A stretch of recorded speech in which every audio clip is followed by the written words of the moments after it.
Together in Travels. This podcast series is brought to you by Destination Canada, a land of breathtaking natural beauty, meaningful experiences, and warm, welcoming people. Canada is a place where every journey connects you more deeply to nature, culture, and community.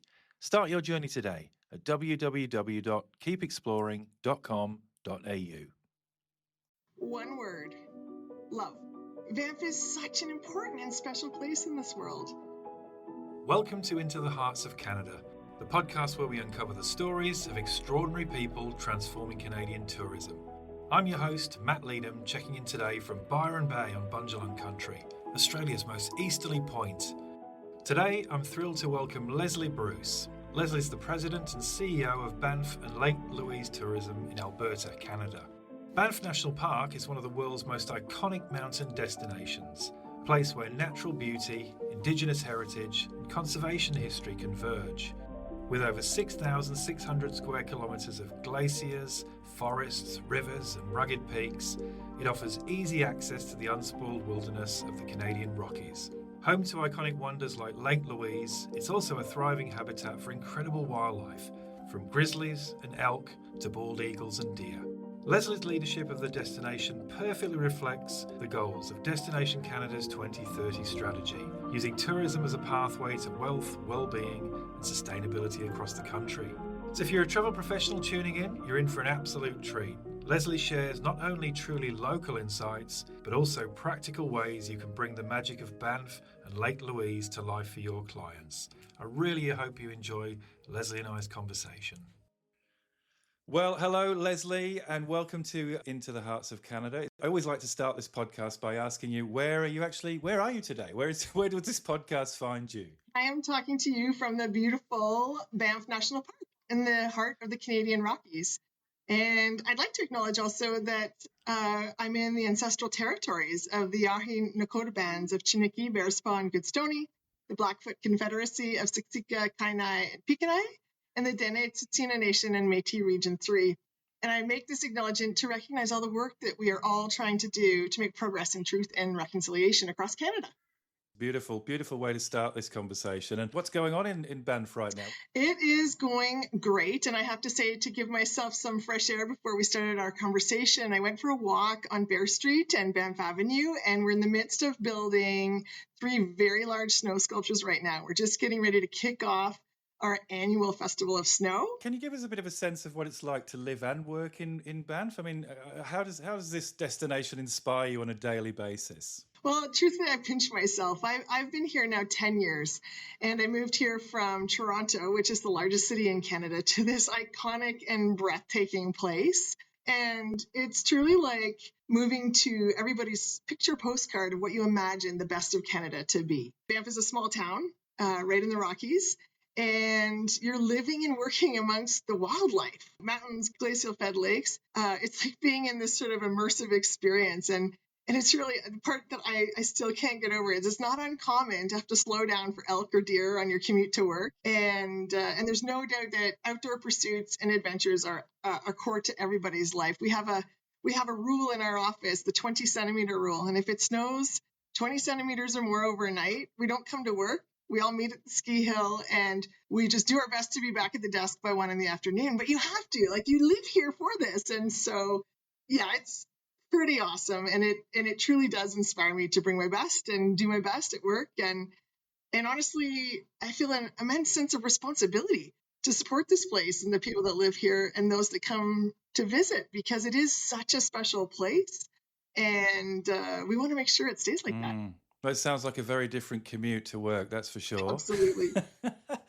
Certainly a very different way of hybrid working as well, I might add. The Wi-Fi is pretty good at both the ski hill, the big ski hills, Lake Louise and Sunshine. And honestly, Norquay is a 5-minute drive from my office, so it works out well. Oh, sounds absolutely heavenly. So let's talk about Banff and Lake Louise, I guess, as a destination. What's the big draw card and what makes the destination stand out, I think, particularly for those really transformative experiences? Yeah, thanks. It's interesting. Guests have used words like awestruck, humbled, wonder to describe their experiences in Banff National Park. And they're really describing not just a feeling, but a connection to nature And they even talk about a connection to their family and their travel companions and even themselves. And I think the scale of the beauty in this place has a truly transformative impact. And it can be really hard to describe. I would say both communities, Banff and Lake Louise, and the park at large, offer everyone a chance, of course, for the great outdoors, and that's quite clear as a main motivator. But it's also really interesting because it's very well managed and protected, and I think people feel great about the choice to come to a place that is so well cared for. We're in a UNESCO World Heritage Site, which I think is another really clear indicator that protecting this place is serious business. I think it really helps ensure that what we have to offer, what Mother Nature has created for us, is something that is to be shared, and that's, I think, special about our place as well. We're a model for sustainability. We're a model for sustainable tourism, and we were purpose built to welcome guests. And that means, we have a defined footprint because we're in a national park, and we have to really innovate and adapt. And there's a small town charm that we can really guarantee will stay forever because we cannot build a bigger town. It's a tough one to put into one or two words, but I think our guests do it best when they tell us that they're humbled and inspired and awestruck by their experience here. There's a lot there, absolutely. And it just seems to me, of course, that bringing this all together is the community. That's not an easy feat for a community to be so empowered and want to make sure that welcome is such a beautiful and consistent one. Yeah, thanks for acknowledging that. The dramatic beauty in landscapes are really obvious to people. You see that the moment you drive into town, but there's something else here. And as I said, this place is built to welcome people, but it's actually the people that make the big difference. Our unique sense of love for a place and desire to share it with the world. We have people move from around the world to live and work here. And so, it really is a cool part of it. The people really make this place special. Well, we of course have such a beautiful kinship. I think Australians and Canadians, we share so many values and interests and, similar sense of humour as well, I think, as well. Is that a big driver, do you think, for Australians? It's that warmth and openness that Canadians have that really... Yeah, I think that's a part of it. I think there's a shared sense of adventure that also exists, or that we connect on, because I found that over the years, we say that the promise at the core of our brand are moments of awe. And the cool part about Banff is that can happen sitting on a patio with an incredible view of the Alpenglow, or, on the Via Ferrata, up in the Alpine, hiking, or sitting on the shores of a lake. And so I think that sense of adventure that connects us may be part of it. Yeah, I think you're absolutely right. So let's talk about leadership and vision for tourism. 2030, the big number, I guess, on everyone's tourism radar. You've led Banff Lake Louise Tourism through, incredible change in recent years. What was it that kickstarted this new direction for your destination? One word: love. It was love. Banff is such an important and special place in this world. And I have the privilege to work with passionate people that love this place and they want to share it with the world. I also get to meet people from around the world who tell me their lives have been changed by their visit here. So I'm blown away by people's love for this place and truly compelled to do my part to ensure that it's here for eternity. And what's really clear, overwhelmingly clear for me, is that visitors and locals feel that strong sense of stewardship, responsibility, and want to protect the place. And I truly believe it comes from a genuine love of place, of people. Wow, that is something that is not easy to achieve. Yeah. And I can't imagine it has been either. We'll probably go into that a little bit later. But, that's a really big word. I know. And it's funny, as I contemplate this, maybe 5 or 8 years ago, I may have described it by something else, or maybe euphemisms, or felt a little bit less clear. But having gone through this process and really not only coming to terms with what is driving our desire to create a shared vision for our future, and what landed with us deciding that we must lead tourism for good, it really comes down to people's shared values. And we as a community have determined our 3 core values. And it was really love of nature that is the single most strongly connected value that is pervasive through our community. And then behind that, we have this sense of curiosity, a real culture around hospitality. And so all of those things lead to this connectedness and this love that is very, very powerful. And so when you think about, or when I describe probably later how we built this, it has to be driven from a very strong feeling, because it was a lot of work. It took a long time, and it was a very transformative effort. I can only begin to imagine. So let's talk a little bit about that. So it's a 10-year project, Lead Tourism for Good initiative. It's absolutely ambitious and forward-thinking. Can you walk us through it and give us a bit of background on the vision behind it? First, I'd like to just brag a little bit. We're really, really proud of the work that we did as a community. And in fact, the Skift Ideas Award acknowledged us with the Changemaker Award in 2023 in the category of community and leadership. And I think that was the icing on the cake, or the feather in the cap, that really validated something that we believe was transformative and game-changing in the industry. And to have that external validation was just awesome. From the beginning, it really was clear that for us to build long-term sustainability for tourism in the park, we would really need to build the vision together.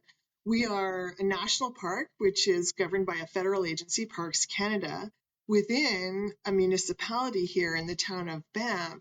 And we also exist, of course, in a province. And so we have many, many layers of governance and government. And so it's a very complicated operating environment, in fact. In 2021, Banff Lake Louise Tourism initiated the process and invited Parks Canada and the town of Banff to the table to really say, hey, we want to address tourism from all angles. We want to ensure that there's environmental, economic, and social sustainability, which I think really pleased our partners. And that's, I think, really what compelled them to co-create this with us and include this vision in their plans. And so we seek to lead tourism for good. And by that, I do intend the double entendre of for the betterment and forever. And in a summary, it identifies 5 strategic areas of focus that we will all share responsibility for improving and advancing. And those are our trails to tomorrow. And so that's visitor experience, nature, positive and climate action, community well-being, Indigenous connections, and smart tourism. I'd love to describe a little bit how we went through it, because I think that's where the secret sauce is in this extensive community-wide consultation that we did with help from Group Now, an innovation company based in Denmark. Please do. I'd love to know more. So most people know, but maybe not everybody knows, that tourism is really our only industry in the national park. And so having a shared vision for its future is, I think, really key to our collective resilience. So in the process, we engaged more than 2,000 people living and working in Banff National Park. And it started out with a very simple task. We thought, we'll do 45 interviews. In fact, we thought we'd do 20. We did 45 one-on-one interviews. And those interviews helped us realize how much bigger this was, and it helped us shape the approach. So then we invited people to join volunteer working groups. We had almost 100 people from the community join 6 volunteer working groups that generated over 560 actionable ideas that could be taken out not only by our organization, but private sector, not-for-profit organizations, government agencies. And that was really powerful to see that kind of collective commitment to creating the plan. And now that the vision has been launched, we actually still continue to meet with the Lead Tourism for Good Steering Committee, and we meet quarterly to make sure we're still advancing these commitments.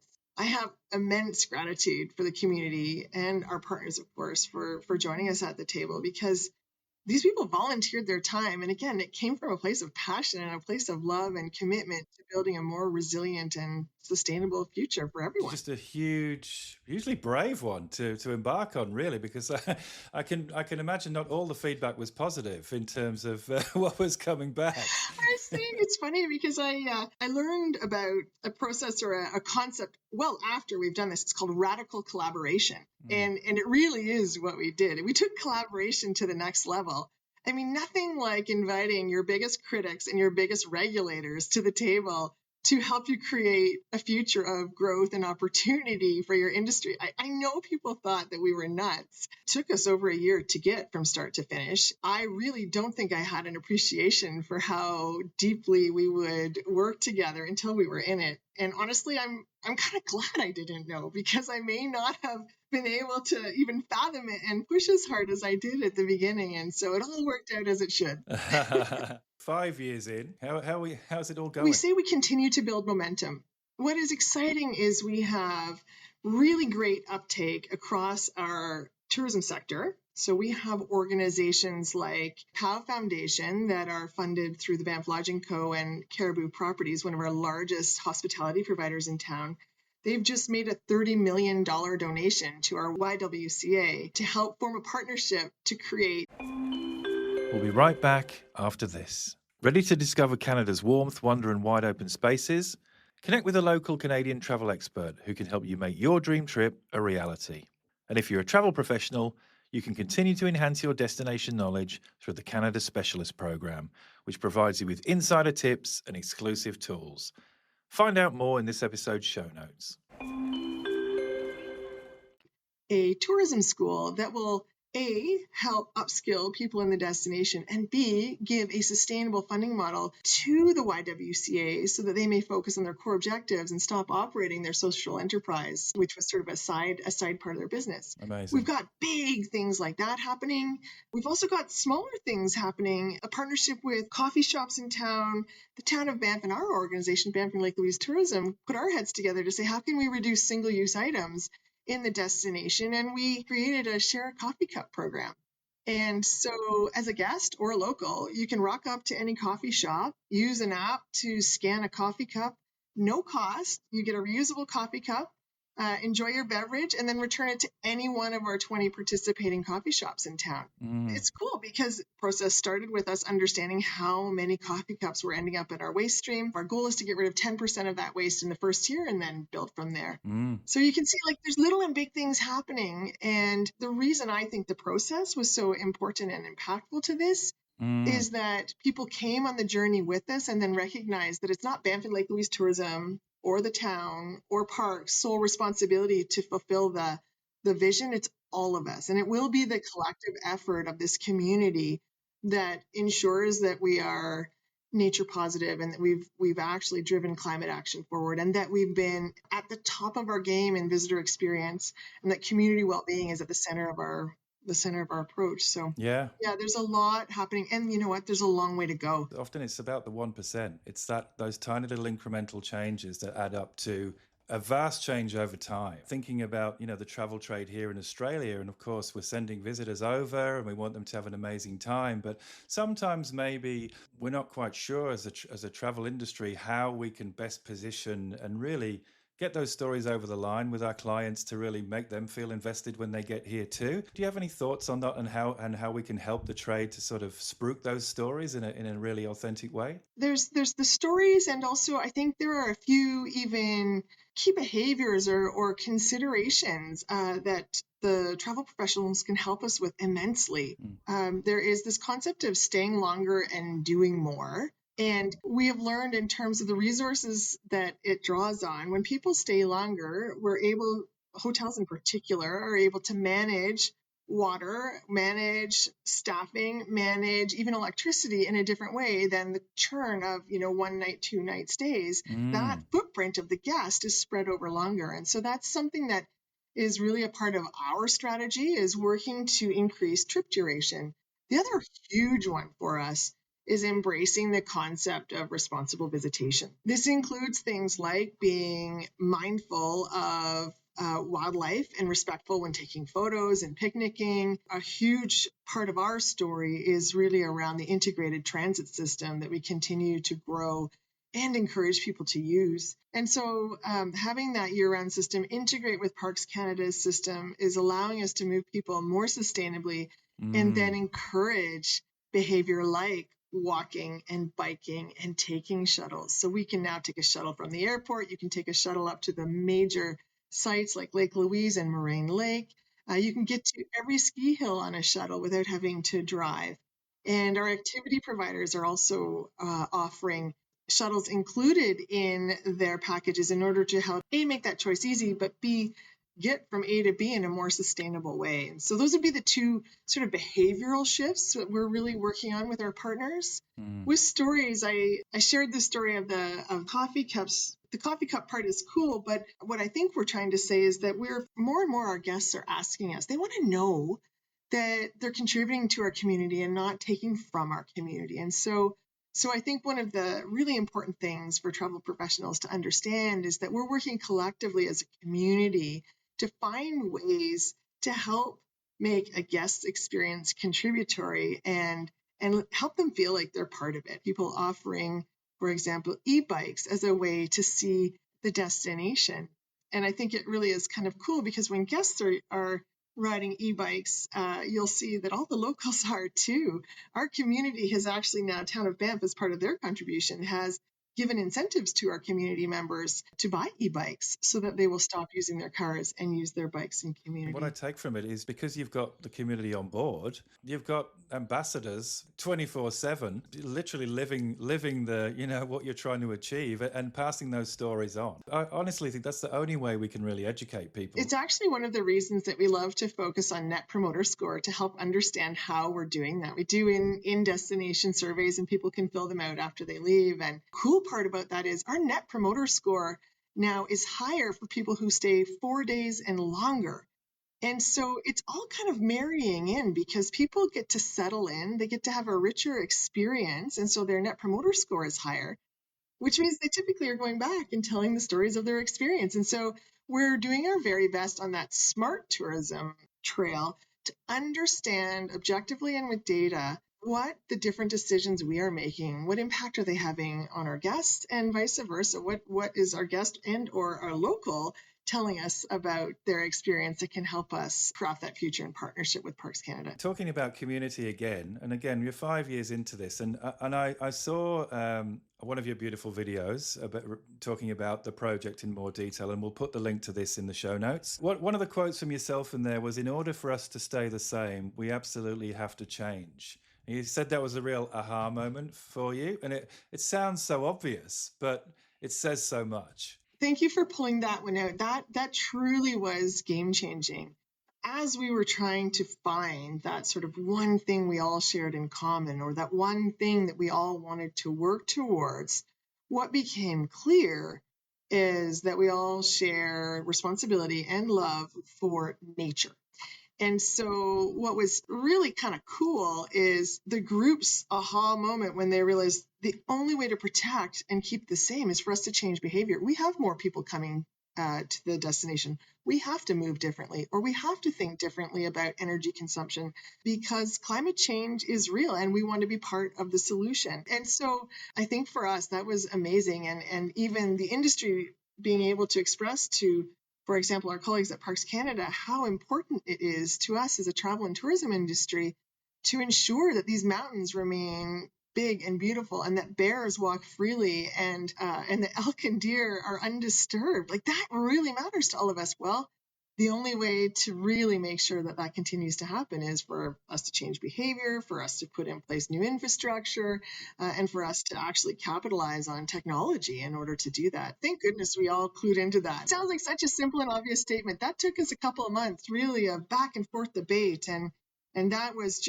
such a turning point. We realized we were all on the same page, all on the same team, and frankly, we've used that many, many times since.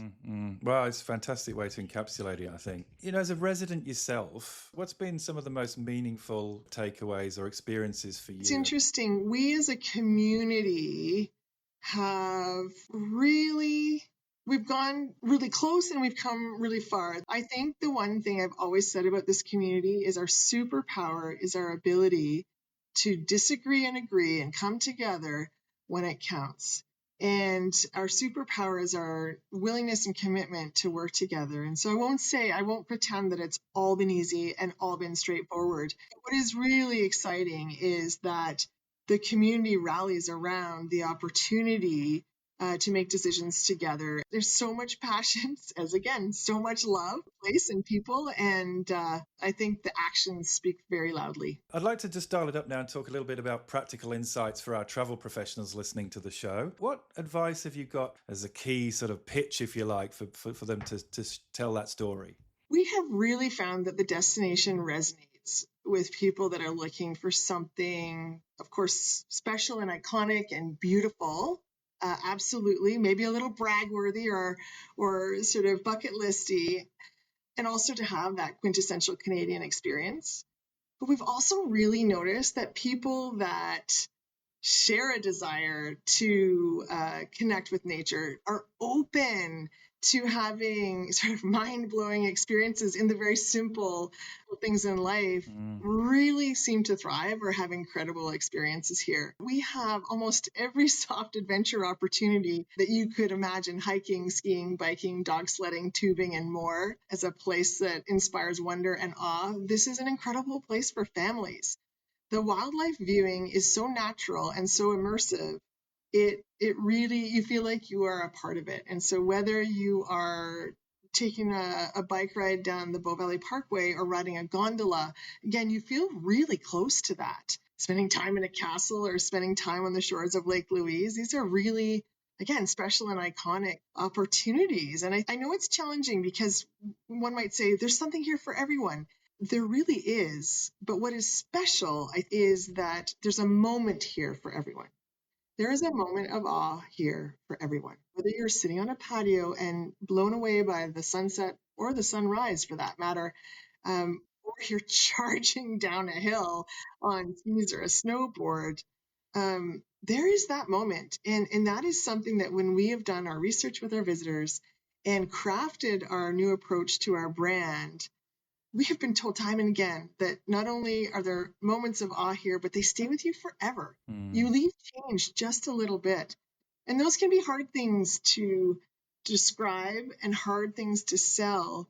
But really, if people are looking for something that is that special or transformative, you will not be disappointed by a visit to Banff and Lake Louise. I love that idea of moments, and that's what travel is, isn't it? That is those beautiful, precious moments that we'll remember forever. Just on that, I mean, are there sort of trends that you're seeing that are emerging around traveler behavior? We're seeing that sort of idea of immersion and looking for a connection, and as well personalization of these experiences. So really leaning on the concierge or even my team that has a role in helping as a resource for travel professionals as well as guests to help for advice and questions there. For some people, they come here and they're seeing snow for the first time, and having a guide or having a tour that allows you to get into it, teaches you how to experience it safely. These are things that we're seeing greater demand for. And guiding, connection, telling the story, whether it's an Indigenous experience or something up on the mountain, it's having someone, essentially a local, who can give you that perspective and give you a much deeper dive and a far richer experience than you would get from just